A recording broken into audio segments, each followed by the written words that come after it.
Hello, everyone. Welcome, and thank you for being here with us. This presentation is part of the Sistemas Chakras project of Aapresid that aims at providing responses to growers' demands. Our goal was to improve management of soybean and corn crops in the northeast of Argentina. I'd like to thank everyone for being here with us, and I'd like to thank the technical people and those who carried out all the assays in this network, as well as the companies that work with us. Without further ado, I will give the floor to Carlos and Gerardo Quintana. I will introduce him more formally. Carlos Simón is an agricultural engineer. He works at the extension agency of INTA called General Pidedo. He's part of the plant protection group of the experimental station of INTA Las Breñas, and he does research work related to the management practices in sorghum and corn crops for the region. Within the corn network in the northeast, he's the technical coordinator of the network. Gerardo Quintana is an agricultural engineer researcher at the Agricultural Experimental Station Las Breñas in the province of El Chaco, and he's the technical coordinator of the Northeast Soybean Network of Aapresid. They will be talking about comparative yield trials of soybean and corn in the northeastern region of Argentina. Thank you very much. Good afternoon. The first part of our discussion is about soybean. We'll start with soybean and then we'll continue with corn. But before going straight to the results and to management of both crops, we will review the climate during the 24-25 season. It broke historic records, and this had an impact on yield.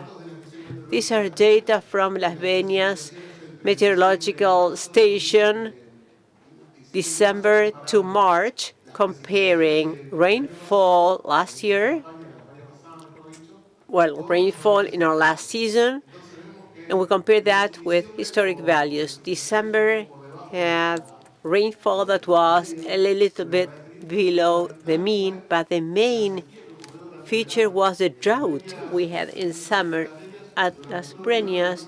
To the summer, only 63 millimeters rainfall. In January and February, 29 and 28 millimeters, and then in March, 351 millimeters. But what happened in March?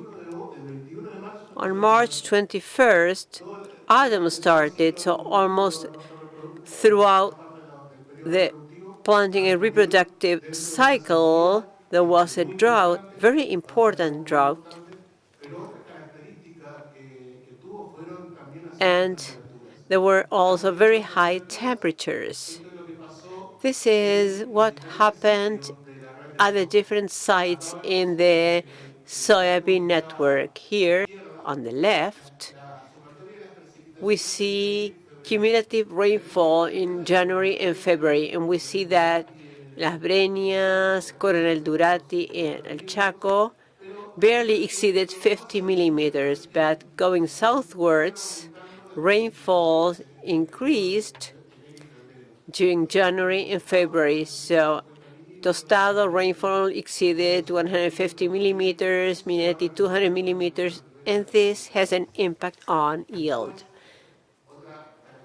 And another important characteristic of the season that is out of all averages is the rainfalls in May that affected harvesting. Some areas were flooded. In some areas, rainfall exceeded 400 millimeters, 230 in Colorado, 220 at Las Breñas. That's a historic record. So it's a season that has hit several records, but bad records. Here we see other records, high temperature. On the left, we see maximum and mid temperatures comparing last season and the historic average. December was quite normal. January, top temperatures were above the average. 39.7 was the top average. In February, above historic figures, and March, almost 4 degrees above average. On the right, we see mean temperatures, but the largest impact is generated by these temperatures. And something that's becoming quite a concern is a trend in temperatures during February and March. In soybean management, we have always considered that January temperatures were what limited the expansion of the planting season. So we tried the reproductive period not to happen in January, but now we'll have to pay attention to temperature in February. From 1990 to 2025, that is during 35 years, there was a growing trend of maximum temperatures, which have been growing 1.45 degrees per decade. This is quite concerning. And not only what we see in February, but also what's happening in March. We see a similar trend. Temperature increase at a lower rate, but there is still an increase in maximum temperatures.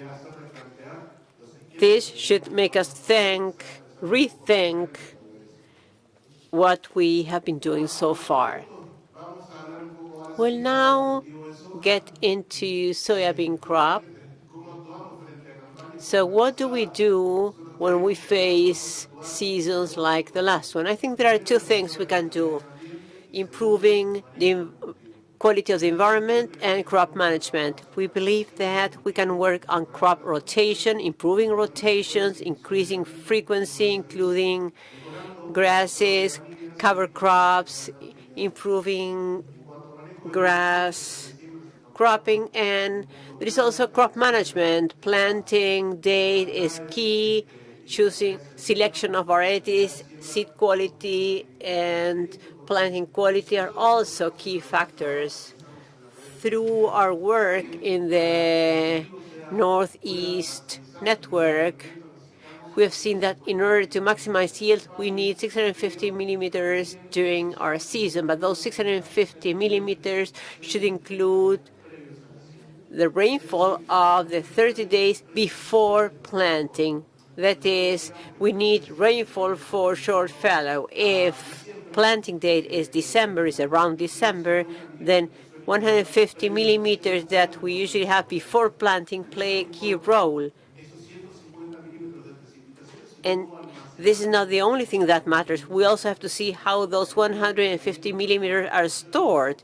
And this is where soil cover, crop rotation play a key role. And organic matter is a key indicator to determine yield in the case of soybean.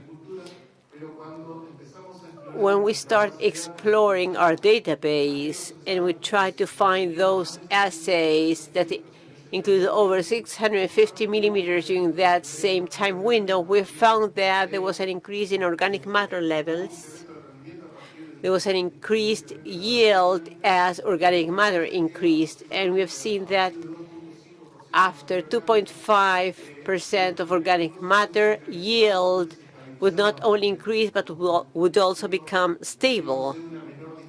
There is less dispersion of data. So this indicator of soil quality is very important, and in order to improve it, we have to carry out these crop rotation practices, cover crops, etc.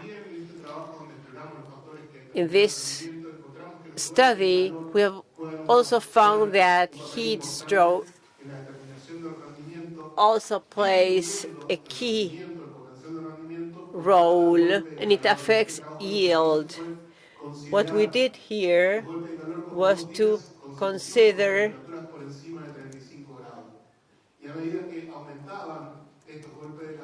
these heat records, because as this increased, there was also a negative impact on yield. If we consider the impact of heat, then that leads us to rethink planting date. We have seen that the optimum planting date in our region is 10 to 15 December. That's when we can maximize yield up to 15,000 kilos in some areas.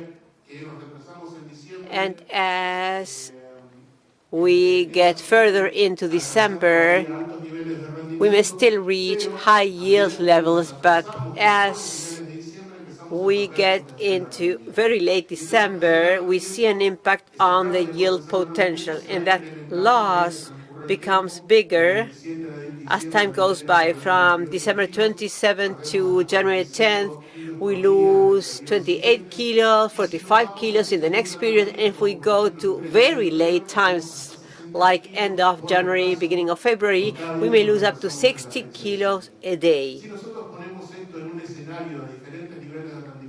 If we consider different yield scenario, for example, 4,000, 3,000, 3,500 kilos, and if we delay planting late all the way until February the 3rd, we see that we may lose up to 38% of the yield potential when we go to very late planting times. And if we consider January, February, March with very high temperatures, one of the strategies should be to diversify planting dates. Up to only 1 year ago, we were saying that we should not delay planting date because we would lose yield. Now, considering that we may be facing very hot January or Februaries, we may have to start thinking of other strategies to diversify planting date rather than losing yield. This is a simulation of what may happen considering different planting dates, different maturity levels, 6, 7, and 8, considering planting dates December 2, December 22, January 12. And we see that by delaying planting dates to maybe mid-January, with some cultivars, we may be avoiding those very hot parts or days of the month. But we also have some tools, just like reducing distance between the furrows to reduce that loss in yield. This is a very interesting tool, provided we have good rainfall, provided there is enough water. If that is the case, that tool may be very useful. Otherwise, it may be counterproductive. This is an experience we carried out at La Breña, where we assessed 3 different distances between rows, 26, 52, and 70 centimeters. This is mid-December, mid-January, beginning of February, and we can see that there is reduced yield. But as we reduce the distance between the furrows, the reduction in yield was lower. For example, if we compare the second planting date to the first planting date, there were no differences in terms of planting at 52 or at 26 in the second planting date. In the third planting date, we see that the potential yield goes down. 26 centimeters is not enough, but the yield is better than with 52 or 70. This is a tool we have that may help us reduce yield loss. Another important tool is selection of the varieties. If we have a site with a high yield potential, a high productive environment becomes a mid or low yield environment if we delay planting date too much. So varieties, selection of varieties should depend on the environment. In this case, we considered 5 seasons from 2020 to 2024 with 45 assessment sites, and we divided the environments into high productivity with over 3,700 kilos, mid productivity 3,652 to 2,800, and low productivity environments less than 2,750 kilos. When we select a high productivity variety, highly productive variety, choosing the best variety may imply 10% increase. Now, if we go to an intermediate variety, that may imply 15% improvement. Now, if we go to a low productive potential environment, when choosing the best variety, we may, on average, be gaining 20% and in some cases even 50% difference as compared to the mean. That is, in low productive capacity environments, choosing the right variety becomes more important so as to maintain productive levels. Speaking of the choice of varieties, let's see what happened during the past crop season in the Northeastern region network. This is the geographical area where we conducted network tests involving the provinces of Chaco, east of Santiago del Estero, north of Santa Fe, the province of Formosa, with the different towns you see on the map.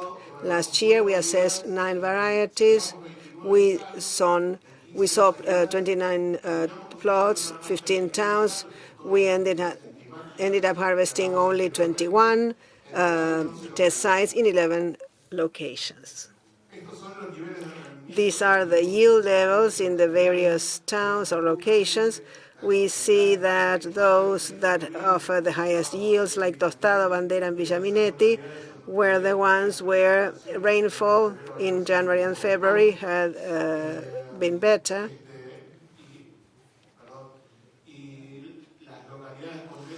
And the ones with the lowest rainfall in January and February had the lowest yields. On average, the long groups the varieties in the long groups far exceeded those in the short groups. This difference is very clear, but it is not generally the case in our network. There were many differences between long and short in the past crop year or crop season. These are results inherent to the past crop season. We assess 4 parameters. That is production capacity of the different varieties measured by relative yields, which basically considers yield for each variety over the test average expressed as a proportion or ratio. When a variety exceeds or it has a relative yield of 104 or above, we consider it has a high production capacity.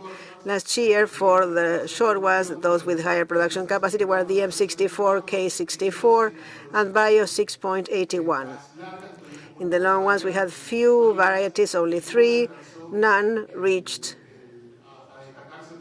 or none stood up because of its production potential, but P75, A06, and DM70, K70 had yields above average. There are another 2 parameters which are very important and which we have assessed at the network and which need to be assessed when it comes to choosing the variety, namely stability and adaptability. Stability measures precisely a variety's ability not to change its behavior in the various environments. To measure this characteristic, what we used is the Juxla analysis, which allowed us to include 4 varieties in 5 locations. And here we have to interpret yield in the vertical axis and stability in the horizontal axis. Varieties above the dotted line, the horizontal dotted line, exceeded the average yield, and those on the left of the vertical broken line are stable. There were varieties that stood up because of their yields, but none could be characterized as stable. And in the case of GS60R51, it was stable, but with lower yields.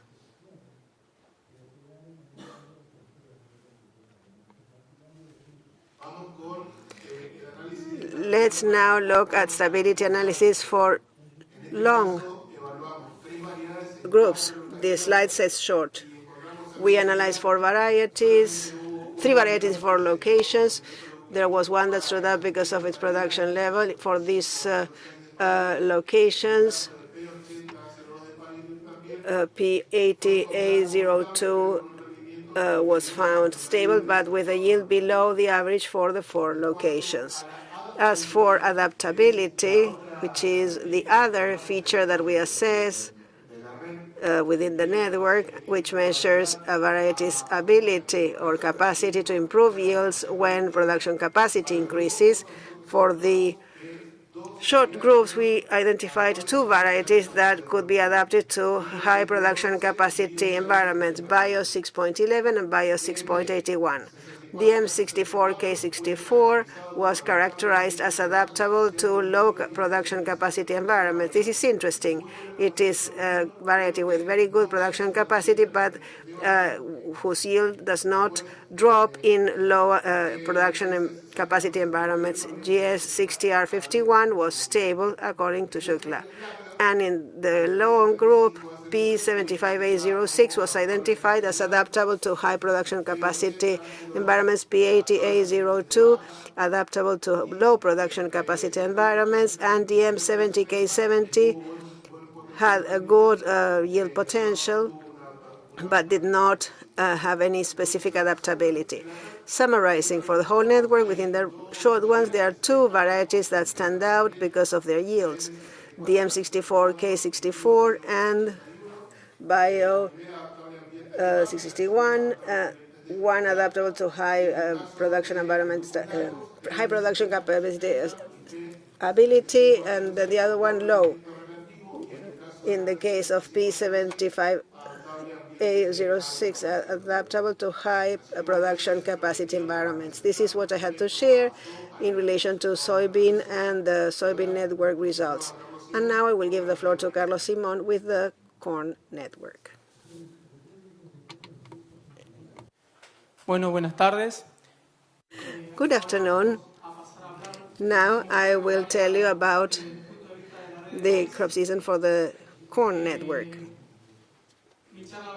My discussion will be broken down into 3 topics. Tell you briefly how the network works, crop season characterization from the site standpoint, and then results for the previous crop year.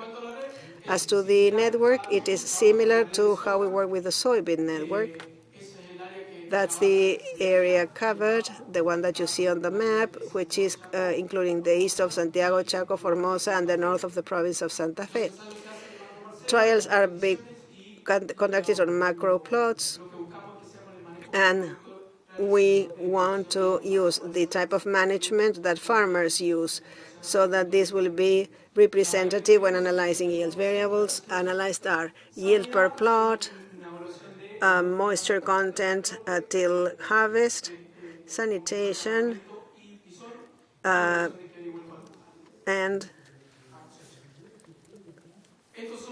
the ones that you saw on screen. These are the hybrids that participate in this campaign, 20 hybrids from 10 companies. One of the varieties, one of the things that was analyzed was rust, among others, and blight. You see representation of all hybrids in all 10 companies. Now, speaking about campaign characterization, Gerardo told you what temperature and temperature evolution was like, and rainfall, and the rainfall distribution overall based on the information we had from the Las Breñas trial station. I took different locations or sites using the SIGA database, and I took temperatures for January, February, and March for the different sites. And I estimated the number of days with maximum temperatures above 35 degrees C and the thermal addition, that is, the number of degrees above 35 for that month, days with night temperatures above 23 degrees, that is, warm nights, the addition of those temperatures, and rainfall. And as you can see, something about all of these sites that they have in common is that February showed high temperatures and water deficit, that is, decreasing rainfall compared to the other months, rainfall below January and March. Esto y comparamos entre diferentes sitios para el mes de febrero. If we compare these to February, the ones that are in red had the highest temperatures, that is, days with temperatures above 35 degrees, and the same for the thermal addition figure, and the same thing for rainfall. For example, for Villa Ángela and Sejolao, which are further north, we had days with temperatures above 35 degrees Celsius, 22 in Sejolao, 25 in Villa Ángela, with the addition being the highest comparison to the other sites. And Tostado, Reconquista, further south, even though we had 23 days with maximum temperatures above 35, the addition was far less. And rainfall for February was relatively low. And now we are going to see what the distribution was in terms of rainfall. Following that same line of thought as that used for temperature, we apply the same for rainfall. We have taken rainfall before sowing, between October until the sowing date, from sowing and during the following 125 days, and then in the column that reads cumulative rainfall, it's between October and 125 days after sowing. In some locations like Bandera, for example, we have the highest rainfall of that cumulative total. The highest proportion of rainfall took place after sowing, unlike Villa Minetti, which had good rainfall accumulation before sowing, but after sowing, rainfall went down. And then in the column before the last, which says FL in Spanish, which is a calculation of the period during which there was the probability of flowering dropping in those locations. FL is flowering. And if we take the sowing date, which was late December, flowering went all the way through to late February, early March. And if the sowing date goes between the 5th and 3rd of January, the flowering took place in early March. And Sejolao, which is one of the locations that went further in sowing date, it was mid-March or onwards. So we took rainfall in the second fortnight of February and the first fortnight in March. And for Sejolao, we took rainfall for March alone. We see that around the flowering moment or blooming moment, there were different rainfall levels. Even though February was dry, that rainfall volume took place mostly by the end of February. And flowering or blooming, which took place in early March, had that rainfall contribution. That is the rain that fell in early March. It was about 100 millimeters of rain. So if we look at March, we'll see that the volume was quite high, but rainfall took place in the first fortnight. And then we have average yields. We're going to go into details for each location, but the average yield, to give you an idea, this shows how yields were distributed as a function of these crop season characterization. So far, so good? Okay. As a function of this, we can divide everything into two areas, a northern area which is warm with lower rainfall compared to the south, where we had higher rainfall rates. And if we look at the temperature chart, or based on that chart, we can see that there were fewer high temperature events as well. Why do I say this? Because we need to analyze hybrids' yields as a function of these two sub-areas, the northern and southern sub-areas. Now, talking about crop year results, which are partial because harvesting has not been completed in some of the locations. Let's take the first sub-area, the northern one, where yields were the lowest further north in the northeastern region. There are hybrids that stand out. This analysis is performed taking into consideration the interaction between both sites being assessed and yields per site. There's a site like Villa Ángela, which had the lowest yields, and then Sejolao, where it was 5,600 kilograms. In black or in bold, we have identified those that had high yields with no statistical differences for those yields between or among hybrids. And in the third column, what I have presented is yields taking into consideration interaction with the environment. There is a list of hybrids that stand out because of their high yields for that sub-area.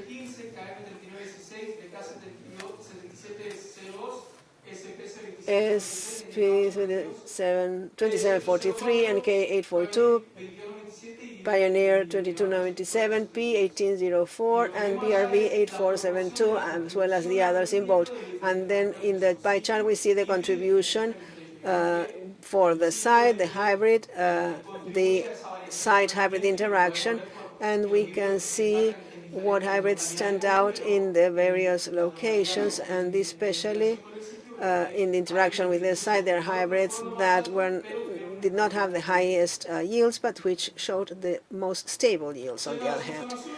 Talking about the southern sub-region, we have the largest number of sites, and because of the crop season, we'll have more data here. And again, we explore the large environmental range that goes from the figures, say, for example, for Bandera, and the lowest yield and the highest yield. And just as we mentioned for the other chart, there are hybrids that stand out in each specific location, and on average, for all that group of sites, there are 4 hybrids that stand out: NK 842, SPS 2743, DK 7220, and SPS 2615. This shows us how these hybrids behave when environmental quality improves. Also, as in the previous chart, we see the contribution of the various factors to yield, how they impact hybrid yield in each site. This is a table with global results. This analysis conducted taking into account all sites to understand the general average for all hybrids. There are 5 that stand out: NK 842, SPS 2743, SPS 2615, DK 7220, and KM 3916, with yields ranging between 6,400 approximately to 6,700.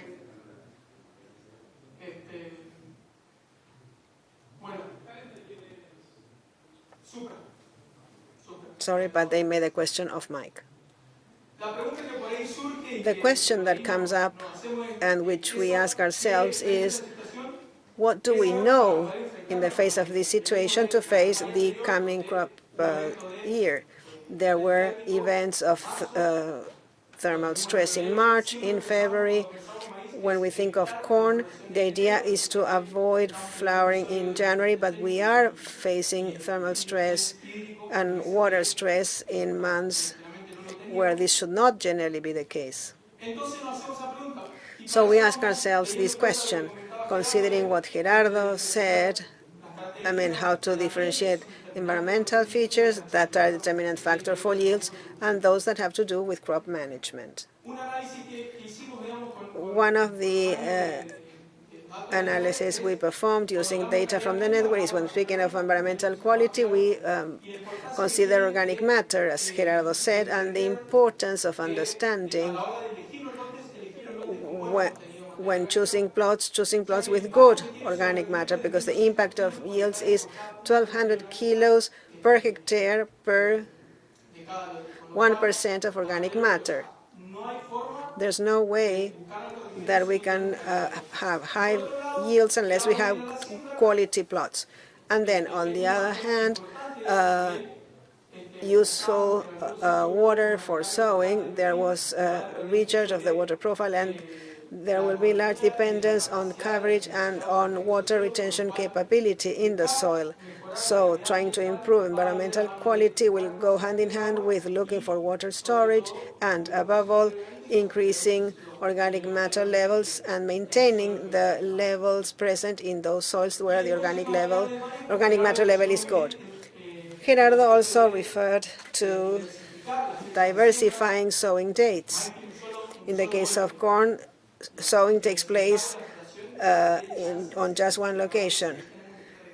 There is just one time when flowering takes place, and that generates stress. I wanted to show you this graph because, as I said, we had to, on the one hand, avoid flowering in January, but today we have to start thinking differently. We have realized that the sowing date range where we explore the maximum yield potential is between the 12th and the 18th of December and mid-January. And for each day of delay in sowing date from then on, we lose 152 kilograms per hectare per day. Now then, that curve has three parts to it. If I go past 40 days, that is 10th of January or beyond, I will lose 100 kilos per hectare per day of delay. The drop in the curve is not so marked, but between 30 January and 19th February, the loss is 200 kilos per hectare per day. So the curve drops more abruptly as we go beyond those dates. So I think, how far can I go, or how can I delay the sowing date? I know that I will be losing kilograms. And are we looking for stability? And shall we delay the sowing date under the risk of suffering a thermal stress? We know we will be losing yields, but we don't know whether there will be a water stress or heat stress or thermal stress.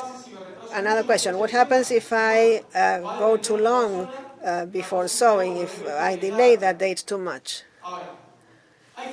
We must have present or have in mind what the impact will be on yields, and that will depend on the time and opportunity of frost. There is a paper that shows two types of frost characterized between strong and mild. A strong one that affects the leaf and stalk, and different stages. If it is mild and it is placed at an advanced stage, the loss of yield will be smaller. So we have to play around with this to start diversifying the how can I delay the sowing date and how much yield I will lose? Final comments.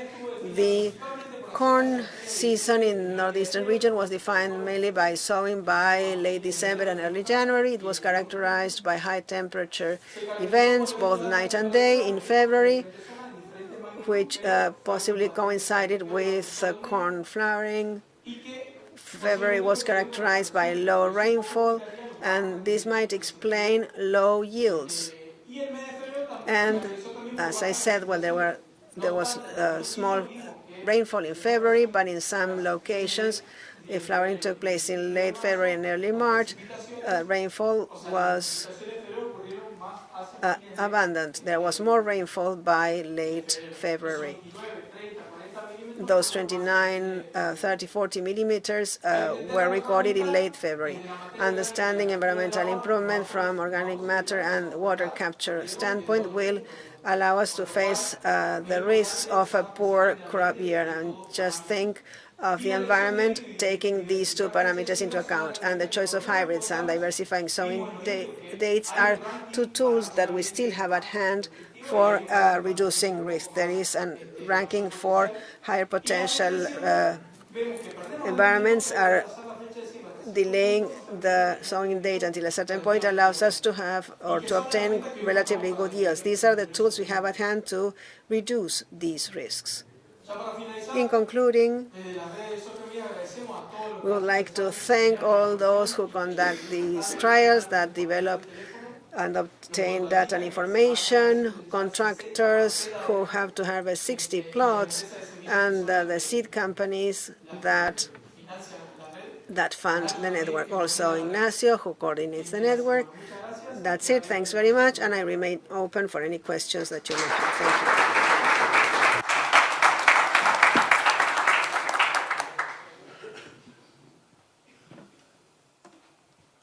¿Está prendido? Sí. Tenemos espacio. There's time for questions. Please raise your hands and we'll give you the mic. In terms of planting date, we are in the Kilidi district. We planted earlier last year, and it really affected us. December 22nd to January the 5th, and we did not do well.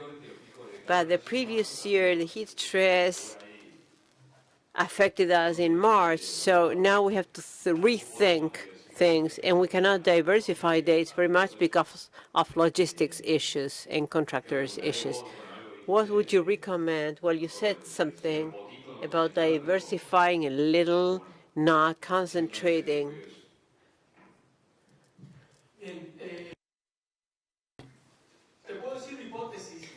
I can give you a hypothesis. With corn, it is more difficult to diversify planting dates. But you may think of hybrids. Hybrids may be planted in the same date, and some tend to flower later, and that may give you the possibility to avoid by 10 or 15 days one of those heat events. In that way, you might be able to plant once with 2 heat stress events, but you may avoid one. And you can also play with planting dates, run the risk of losing yield, but you don't know when it will rain, and we don't know when we will have very high temperatures. The last 2 years have been different, so it's difficult.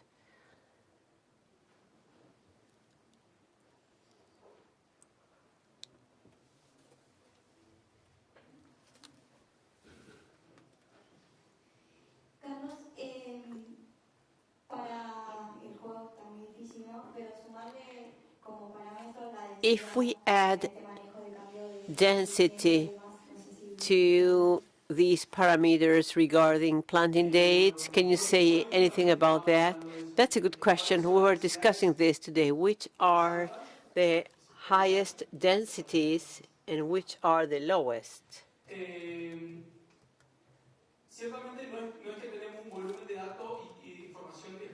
We do not have specific information about density, or we are thinking of 60,000 plants in a first-rate environment, maybe coming from soybean with fallow.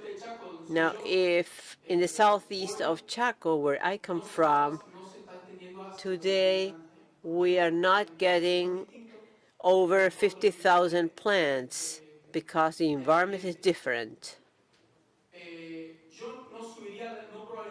I wouldn't try increasing that. I would try by improving the environment. and I won't go below 40,000 plants,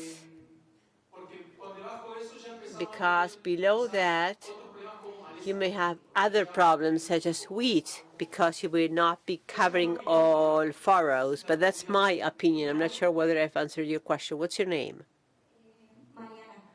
Mariana.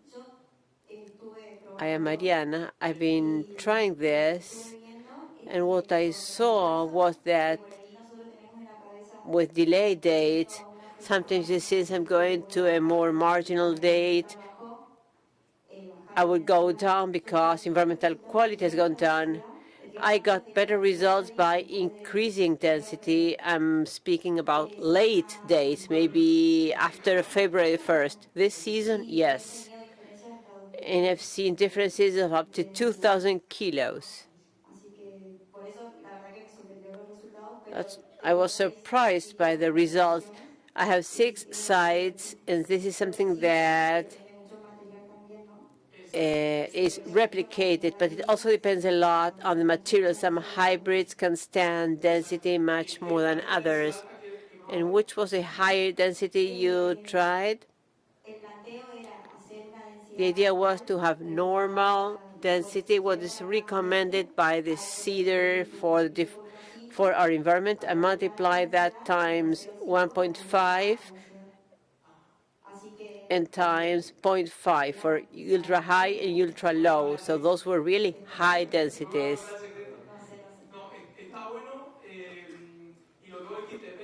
It depends a lot on the hybrid. The flex hybrids allow you to compensate that lack of plants, and that will also have an impact on density. Have you been able to identify the type of hybrid?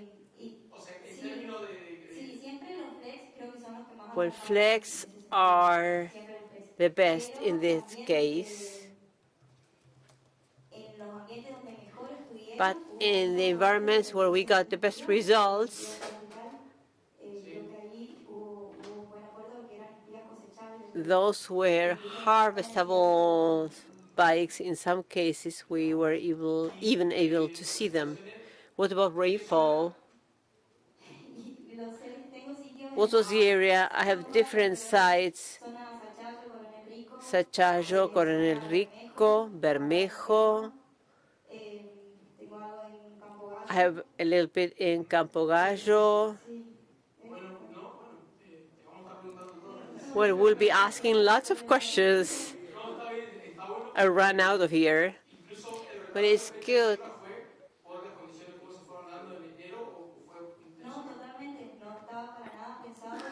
We had not planned to go so late. We are being surprised by the results we're getting, and the difference in yield is really amazing. We always thought that delaying the planting date was a restriction. We also thought about radiation, but in our area, radiation is not a real restricting factor like water or temperature.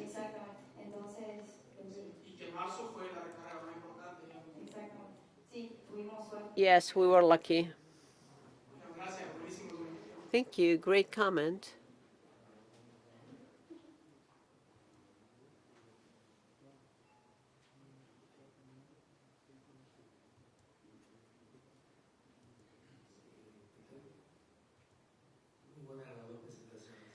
Both presentations were very good.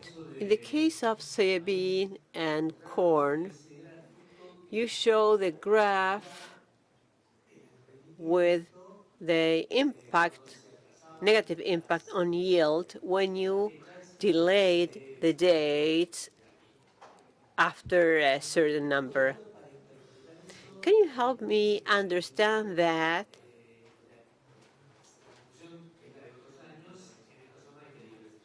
The conclusion is the same conclusion we heard in previous years. You have to diversify in these areas. Those curves were made with data from this year. That is, how do you define those points? Are they from this season? No, corn, I think soybean as well, are from previous years. up to the 2021 season in the case of corn, and there are data generated by the network from 2019, 2020 until 2021, 2022. It's 2 seasons and different sites. And in the case of soybean, it involves a longer time. There are data from 2008, 2009 until 2018. So that curve is a result of all those data. Because in the longer term, you may see that decline, but the final message of diversification still stands. Because you may say, I will not diversify, I will use this date. Yes, but here you have to consider that you may lose yield, considering a potential yield. The maximum yield is obtained mid-December with 5,000 kilos. You may get good yields. The yield potential goes down a little, but considering the seasons we have had where the alternative is I will lose a lot or I may have a lot with a better yield, I think the best message we can communicate is diversification and starting to consider delayed planting rate as an additional diversification aspect. In the past, this was not something we considered as an alternative, as something that just happened. Now we have to think of delaying the planting of one part of the plot.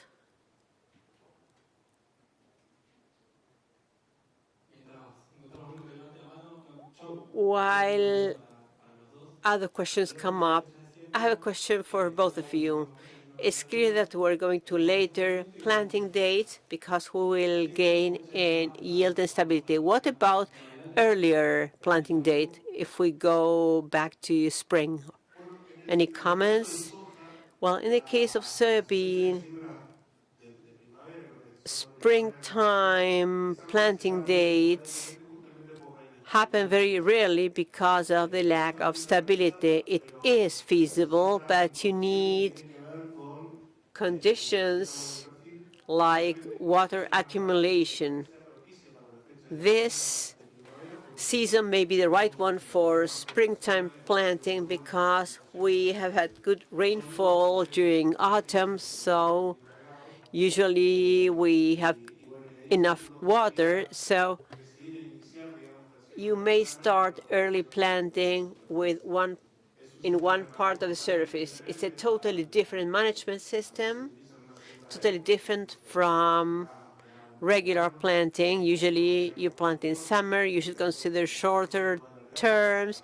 You cannot extend it because you may get to the very hot season, but under certain conditions, it might be an alternative to be taken into account.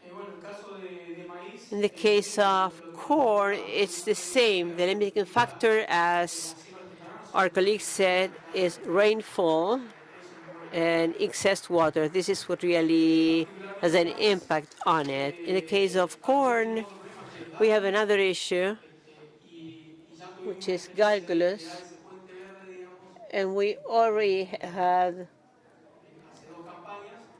a problem with it. So we should also, in the case of early planting, we should also think of dull bulb pressure because of the problem we had 2 seasons ago.